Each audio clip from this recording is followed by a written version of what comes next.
Una ay namatay ang aming ama ni Alena. Ngayon, nakuha ang brilyante ng tubig.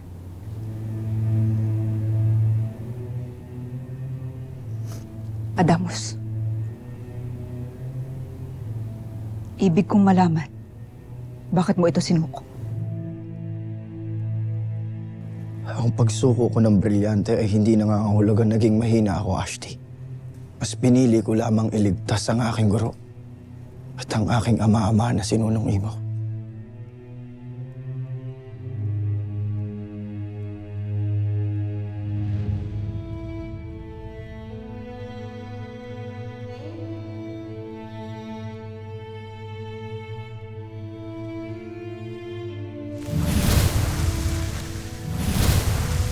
Adamus,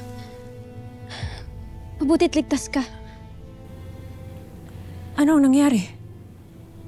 Bakit mo kami pinatawag ni Flamara, Danaya? Sapagkat may mabigat tayong balita. Hindi lamang ito tungkol sa aking ama, kundi naagaw na rin sa atin ang isa sa apat na brilyante.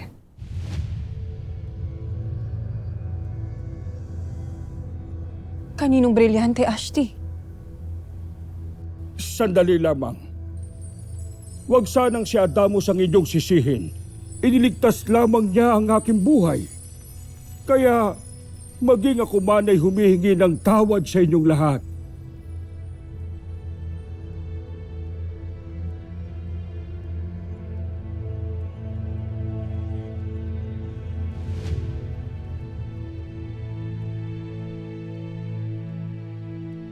Hindi na ngayon ang panahon para husgahan pa si Adamus.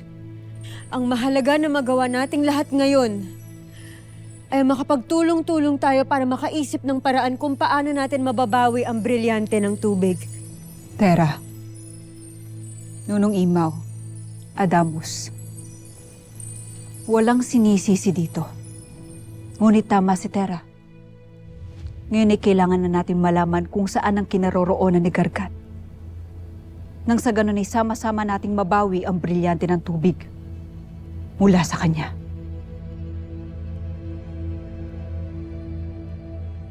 Handa kami anumang oras. Sasama ako sa inyo. Ngunit hindi maaaring lahat tayo ay humarap at tumugis kay Gargan. Lalo't mawawala ng malalakas na tagapagtanggol ang ating kaharian. Maaaring gamitin ng ating mga kaaway ang pagkakataon upang sumalisi at manakop.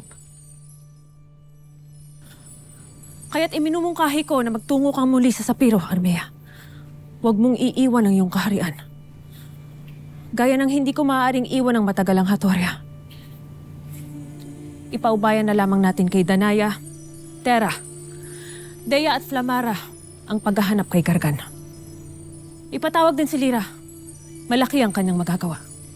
Paumanin, naway pahintulutan niyo akong muling sumama sa paghahanap kay Gargan. Ngunit Adamus, paano mo magagawa yun? Wala sa iyong brilyante.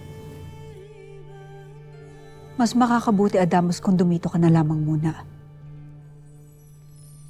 Kami na lamang ni Tera ang bahala kay Gargan. Mantok-tok man, ipatawag ngayon din si Lyra. Masusunod, mahal na sangre. Anak, mga sangre, ihanda ninyo ang inyong sarili. Lalaban tayo hanggang kamatayan. Handa na ako, Ashti. Kung ganun ay tanggapin niyo ang aking basbas. Naway magtagumpay tayong lahat.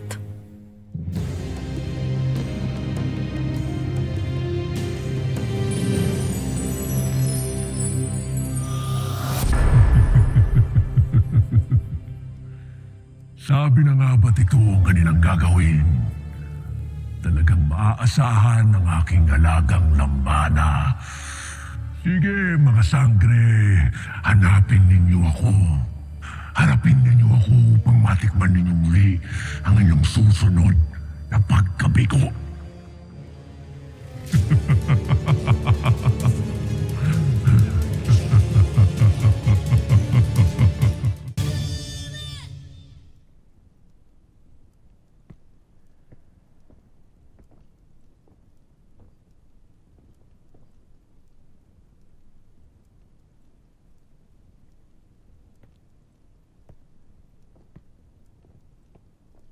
Adamus.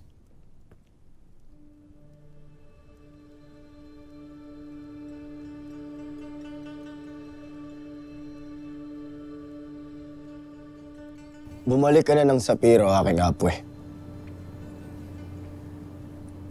Wala nang dahilan upang ako yung lapitan sapagkat sapat na ang kahihiyan na ibinigay ko sa iyo at sa ating Ada.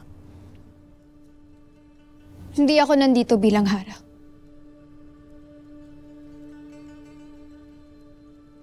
Nandito ako bilang iyong kapatid. Kapatid.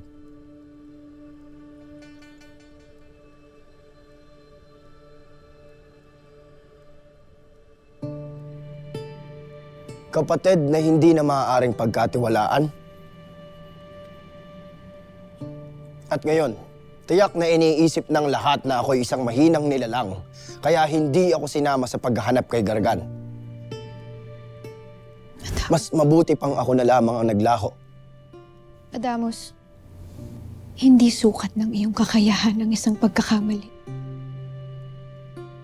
Maaaring ang brilyante nga ay maaagaw, ngunit ang iyong dangal, ikaw lang ang makakapagbigay at makakabawi nun. Dangal. Anong dangal ng isang sangre ang hindi na ipagtanggol ang isa sa mga pinakamahalagang hiyas ng Encantadia Armea? Hindi ako papayag. Hindi ako papayag na hindi ko ito mabawi at bumaba ang tingin ng lahat sa akin. Apwe,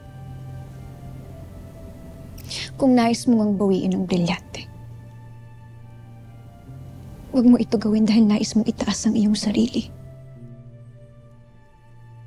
Bagkus gawin mo ito dahil nauunawaan mo ang bigat ng iyong pananagutan.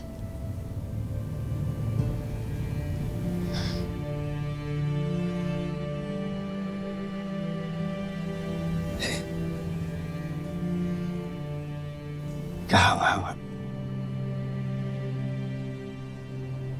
Humahanga ako sa taglay mong lalim at karunungan, Armea. Aking apwe.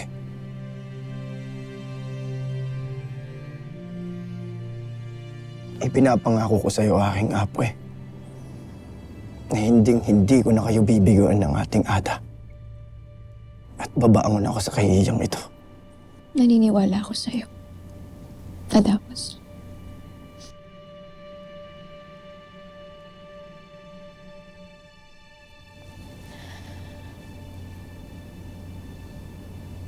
Afisala, Eshma. Mag-iingat ka, Apwe.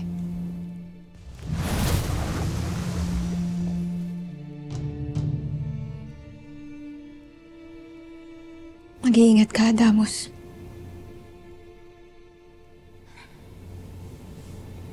Ipagdarasal kita palagi.